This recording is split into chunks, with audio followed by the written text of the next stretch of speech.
കുഞ്ഞോളെ ഞാൻ അങ്ങനെ ഇല്ലാത്തത് പറഞ്ഞാണ്ടേ ഇന്ന് വരായിട്ട് ഒരാളെയും കള്ളിയാക്കിയിട്ടില്ല അന്നെ പോലെ. ഇമ്മ ഞാൻ ബിലുമാനോട് ചോദിച്ചു, അവൻ പറഞ്ഞതേ ഇന്ന ആരും കാട്ടിയിട്ടില്ല എന്നാണ്. ഇവളുണ്ടല്ലോ ആ കുട്ടിനെ കൊണ്ടേ പറയിപ്പിച്ചതാണ്. ഇമ്മ വന്ന് ചോദിക്കാന്നുണ്ടെങ്കിലേ അമ്മായി കാട്ടിന്നുള്ളതേ പറഞ്ഞാണ്ടിന്നുള്ളതേ ആ കുട്ടിനെ കൊണ്ടേ ഇവള് പറയിപ്പിച്ചതാണ്.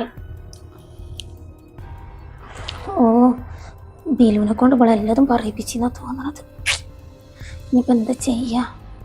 ഒരിടയിൽ ഇപ്പം എങ്ങനെ പിടിച്ച് നിൽക്കുക തന്നെ കുഞ്ഞോളെ, ഇനി ഇത് മേലാൾക്ക് ആവർത്തിക്കാൻ നിൽക്കരുതിട്ടാ. ചെറിയ കുട്ടികളെ കൊണ്ട് ഇങ്ങനൊന്നും പറയിപ്പിക്കാൻ നിൽക്കരുത്. ഇത് പറയാനപ്പോ ചിന്നെ വിളിച്ചെത്തിയത്.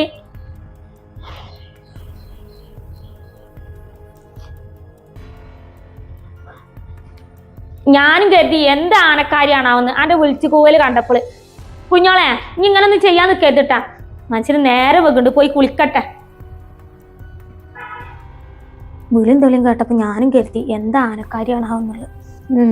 മൂത്തച്ഛക്ക് വക്കാലത്തിട്ട് വന്ന് ഇളച്ചി.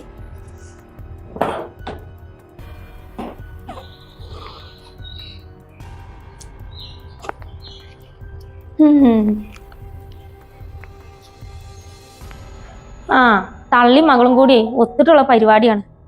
പിന്നെ എങ്ങനെ നേരാവാനായി കുടുംബം? ആദ്യം തള്ള നന്നാവണം, എന്നല്ലേ മകള് നന്നാവുള്ളൂ. രണ്ടും കണക്കാണ്. ശരിയേ, മതിയായില്ലേ? ഇനി വാ, ഞാനൊരു കാര്യം പറയട്ടെ. വാ.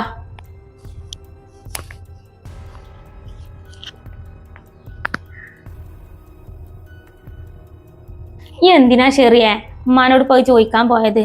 ചോദിച്ചിട്ട് ഇപ്പോളേ എന്ത് കാര്യം ഉണ്ടായത്? ചോദിച്ചിട്ടില്ലാന്നുണ്ടെങ്കിലേ അവൾ ഇതല്ല ഇതിന്റെ അപ്പുറം ചെയ്യൂലത്തെ ഈ പെരൻ്റെ ഉള്ളില്.